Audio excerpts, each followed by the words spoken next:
So you guys, I'm going to be showing you the very best Bizarre Lineage tier list, obviously here inside of Bizarre Lineage. This is going to help you know whether or not you should keep the stand you have, or if you should try to get a different one so you can optimize and be some of the most powerful people in the game. I'm also going to have a sub abilities tier list included in this video, just so that it's a little bit more comprehensive and it kind of shows you a lot more than just your average video would. So yeah, without further ado, let's go ahead and get right into this video. So, really quickly, I forgot to mention, if you guys want to be entered in my giveaway, I am giving away a bunch of bundles as well as some game passes. All you guys have to do is leave a like on this video. Make sure to comment your username down below and do hype the video, and you guys will be entered. You guys have 7 days to enter. So obviously, we're going to be breaking down the best and worst stands. So the very first one that we're going to go ahead and rank is going to be the Hand. Okay, the Hand is honestly just C tier. I don't know why people think this is amazing. This is, in my opinion, just a C tier, and the reason is because it has literally the simplest moveset in the entire game, limited combo value, and literally just not enough AoE to make up for it. It is usable, but there's really nothing that stands out about it, and it's just not that great. So honestly, the reason why it's C tier is simple moveset, low combo, weak AoE, and very limited overall value. Now, obviously, if you're a low level and you just roll this, or whatever you want to call it, if you just got this stand, then just keep it, because obviously you're not going to be able to afford to get a bunch of stand arrows and all this different stuff. So just keep it until obviously you're more advanced and you can afford to get more stands. All right, the next on the tier list is going to be the Red Hot Chili Pepper. In my opinion, this is also C tier, and here's exactly why. So it's another C tier because the damage is just too low compared to better options. And I'm not even saying that these are like terrible, but just compared to the other ones, they're just not as good. It has some area damage, so it's not like completely useless, but it never really is going to feel super impressive. It only works as a temporary stand if you're stuck with an early one. Most players should re-roll this as soon as they possibly can. So obviously I ranked it C tier because it's low damage, some AoE, but just weak overall performance, and mostly just a placeholder temporary stand. All right, let's get into the next one. The next one's going to be Purple Haze. So if we go to Purple Haze, this one is also going to be a C tier. And here's my reasoning for why it is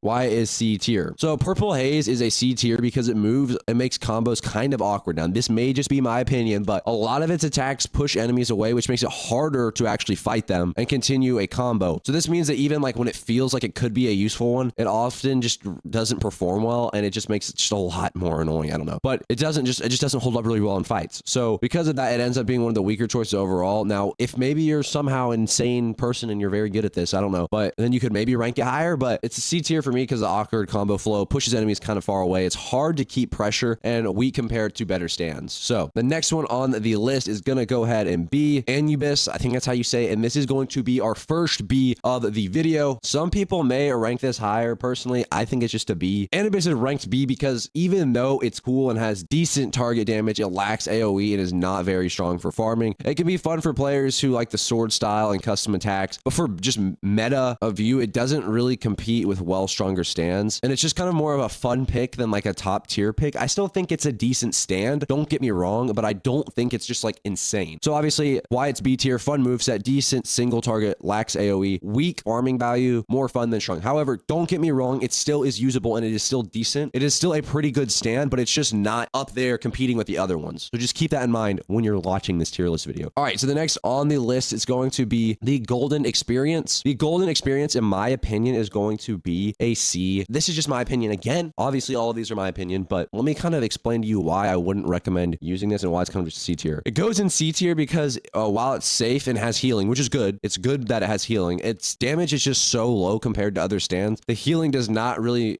make it super easy to survive late game. However, early game, if you're using this early game, it's going to make it easier to survive, which gives, again, some early game value. So if this is an early game one, keep it. If you got this one early game, keep it. It's decent. You could also keep Anubis. Keep both of these. These are good early game ones to keep if you haven't really done a bunch and got a ton of these insane stands. So just keep this. This is decent. So it does make it easier, obviously, for early game, but once stronger stands come into play, Golden Experience feels weak, obviously, because it kind of is compared to those. So it's a pretty safe choice if you're low game, but obviously if you're higher up there, it's not a super powerful one. So it's C tier because healing gives survivability for beginners. It's fine for beginners, low damage, outclassed by stronger stands. So keep that in mind. So far, this is what our tier list looks like right now. And we're about to rank Crazy Diamond, which is in my opinion, a B tier. So let's find it. And then I'll kind of explain to you why. Crazy Diamond is a B tier stand because it has decent PvP, which is good, and useful range pressure, but its combo and potential and AoE are both kind of lacking. It can still hold its own and is definitely usable. So don't get me wrong, it's still pretty good, but it feels more like it's missing something that would make it truly strong compared to higher tier stands. It doesn't seem like it has enough extra value, I guess. It doesn't have enough abilities coming with it. I don't know know how to really explain it. It just feels like there's better ones out there that have more. So it is B tier because it has decent range moves. It's pretty good at PvP value,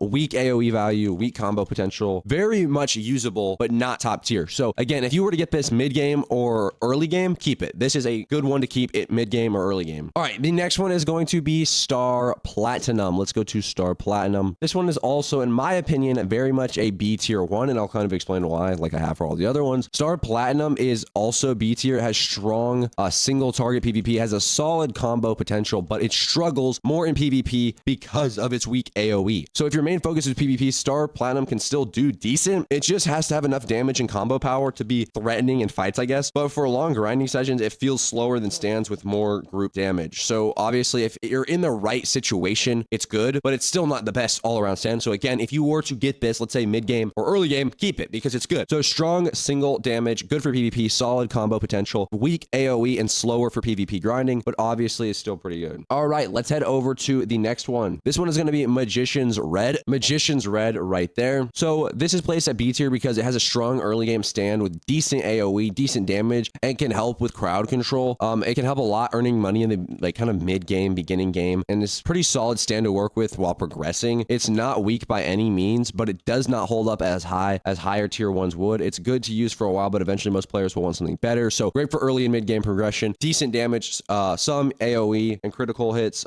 used for grinding, and is later outclassed, which is obviously why B. Now we're going to go to Killer Queen, which is going to be also a B tier. I meant to put this in B tier, not A tier. So we have these in B tier. So Killer Queen is a B tier stand because it's good earlier on, but starts to fall behind in later stages of the game. So it has ranged moves in some AoE, which makes it really good for early game progression, just like Magician's Red. But again, as you kind of progress later, you're going to find out there's better ones out there. So this is good early mid game stands. The nice thing about this one specifically though, is you can kind of poke from a distance and play a little safer than some other stands. The problem is that the damage doesn't really keep up too well once you get like kind of more later progress into the game. So it's good for early game, decent ranged attacks, useful AoE, beginner friendly, and later falls off. So now we're going to get into our very first A tier stand, which is going to be the World. So this is our very first A tier one, and I'm kind of explaining exactly why it's A tier. So obviously the World belongs in A tier. It has a very high damage per second, is especially strong at poking and keeping pressure points on opponents. In PvP, it's kind of frustrating to fight because it can engage, back off, and keep the pressure on without giving any other much room to breathe. So if you're fighting another player, it's very good for that. This makes it very powerful in one-on-one fights, and the main downside is that it's mostly focused on single targets, not really like clearing whole rooms of enemies. So obviously it's very good at PvP and duels, so pretty good overall. Very high damage, strong poking pressure, great PvP value, and hard to fight against in mostly single target or one-on-one PvP matches. So all right, let's go ahead and get on to the next one, which is going to go ahead and be Stone tier, which is also going to be A tier, or Stone free. I just completely butchered that. Now, why is this A tier? Stone free earns A tier because it's high single target damage, target damage, and strong control skills are pretty good overall. It's especially strong in PvP where it can kind of trap opponents and create pressure points with its sting-based move. The stand is very good for locking down in one target and kind of just forcing them into bad situations. So it's not huge AoE damage farming, but it is still pretty good. So huge single target DPS is one of the reasons why it's good. Strong control tools, great in PvP, good technical stand, and more focused. One target than groups. All right, now let's move on to the next one, which is going to be A tier as well, and it's going to be Sea Moon. So that's going to be A tier. It is A tier because it's excellent damage and some of the strongest crowd control tools in the game. It's very effective in PvP because it controls enemy movement and force to fight to play at its pace. It's very, very good at PvE as well, which is really good for overall ranking and progressing. Players who like playing smart, spacing enemies out, and controlling fights will probably like this stand the most. So very good crowd control, very good PvP performance, very good PvE performance, and really good for more control-based play. All right, so the next one is going to be as well, going to also be A tier, and this is going to be King Crimson. So here is King Crimson. King Crimson is A tier. King Crimson is basically very good because of its PvP. It's very strong combo pressure, strong movement, and the ability to catch people off guard very, very easily. This stand is one of the best for one-on-one fights, and the reason it's not higher is because it's more specialized specifically. It doesn't shine the same way that PvE farming, like in the same way, I guess, that other ones would do with more kind of flexible stands. So basically great for PvP, great for combo, great for pressure movement, excellent in duels, and less useful for farming. All right, so the next is going to be the World. In my opinion, this is also an A tier. So it's very good with single target damage and combo potential, and both strong. So they're both very strong. It is dangerous in player fights and still effective in PvE when dealing with one enemy at a time. It also has ranged pressure, which helps soften enemies up before fully engaging engaging. This makes it strong, aggressive stand for players who like to burst and combos. The main reason why it's not higher is because of its AoE is kind of limited. It's much better at deleting one target than farming like a large group. So it's an A tier because excellent single target damage, strong combos, good range pressure, great in PvP, but limited to small AoE damage. So keep that in mind. The next one is going to go ahead and be Weather Report, which I'm also going to put at A tier. Weather Report is good because obviously it lands a really high on the ranking. It works well with PvP and PvE and gives a lot of value overall. It has strong combo potential in PvP, but what makes it really, really strong is the big area attacks. So it's going to do a lot of damage in one area, and it works very well, obviously, like I said before, in PvP and PvE. It helps farm stands as well. Now, this is the type of stand that feels strong no matter what part of the game you're playing. So whether or not it's like a small